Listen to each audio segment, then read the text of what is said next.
Hello,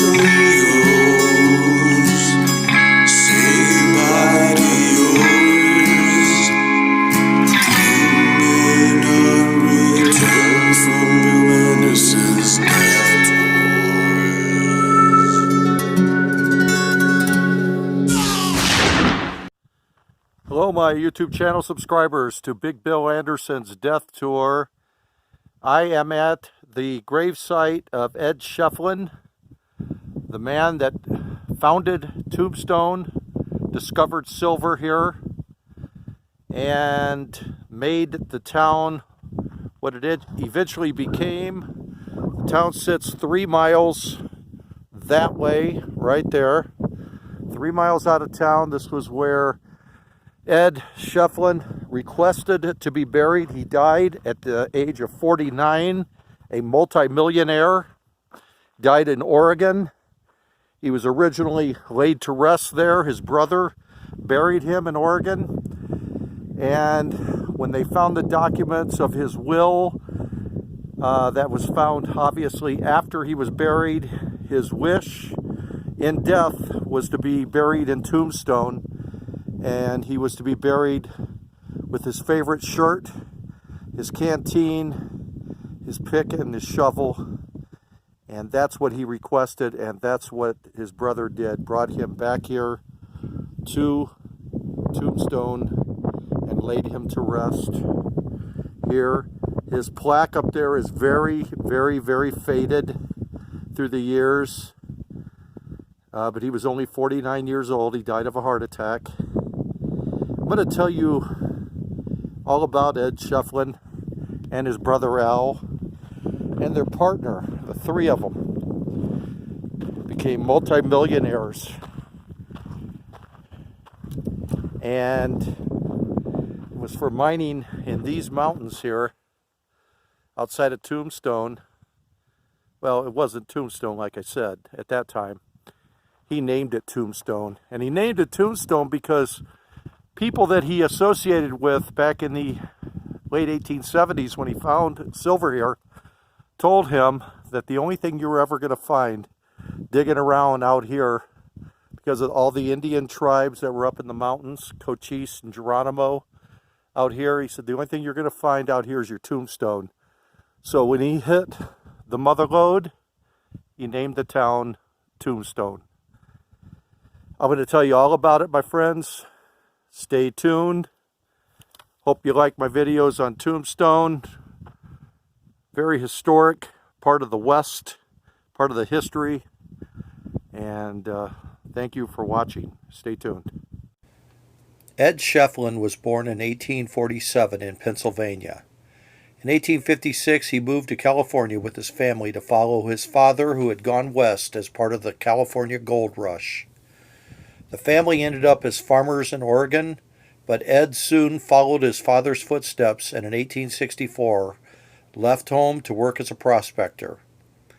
By 1877, he was in Arizona prospecting, sometimes working as a scout for the Army.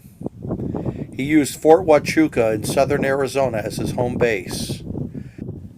He told a soldier that he was confident he would find something, and he received the famous reply, "Yes, you'll find your tombstone."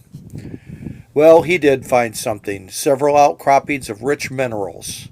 In August of 1877, he filed claims named the Tombstone and the Graveyard. He formed a partnership with his brother Al Schieffelin and Richard Gerd, who was a mining engineer, all on a handshake agreement. They then began to develop the claims. Other deposits were located. The Groundhog, the Owl Nest, the Lucky Cuss, the Tough Nut, and the Contention were all mines that were owned by Ed Schieffelin. These claims made them rich.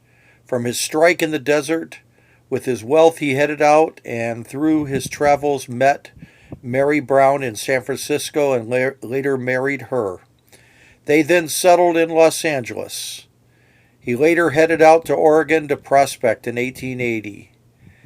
He was a restless soul who loved adventure, and mining and looking for gold or silver was in his blood.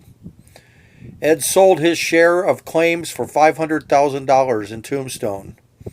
These mines provided the economic basis for a new town, facetiously named Tombstone. The original name of the area was called Goose Flats. I think Tombstone sounds much better. By today's standard, it is estimated that over $2 billion worth of silver was brought out of these surrounding mountains. Of course, Ed Schieffelin was responsible for only a portion of that, but it was enough. Wealth could never change Ed. He continued to prospect, including a trip up to Alaska. In 1897, he was found dead in his Oregon cabin, where he was still searching for another strike. He was first buried in Oregon, but then family members discovered his will, and his body was returned to Tombstone, where he was buried in his prospector's clothing with his pick and canteen and shovel on a hill near the site of his first silver strike. A monument 25 feet high stands here over Ed's grave. An inscription reads, Ed Schieffelin, died May 12, 1897, aged 49 years, 8 months. A dutiful son, a faithful husband, a kind brother, a true friend. So, my friends, I wanted to bring you here to this location and just show you where the founding gentleman named Ed Schieffelin is buried. This is the man that created so much of a silver rush in southern Arizona, made a lot of people famous, and it was all because Ed Schieffelin had a hunch that he would find something in that area and not get killed by Geronimo or Cochise or other Apache Native American Indians that were in the area in the Dragoon Mountains, only 20 miles from Tombstone. And Ed sought his fortune and fame and achieved everything he sought out to do. And I want to thank you all for taking time out of your busy day to watch this video on Ed Schieffelin, one of the great explorers of the Old West. And thank you again for all my new subscribers to Big Bill Anderson's Death Tours. It is much appreciated. Please feel free to like, comment, whether you agree or disagree, like or do not like the content that you're watching. Please feel free to do so in the comments below each video. And I want you all to have a beautiful day. And again, thank you for taking time to watch this video. And adios, amigos.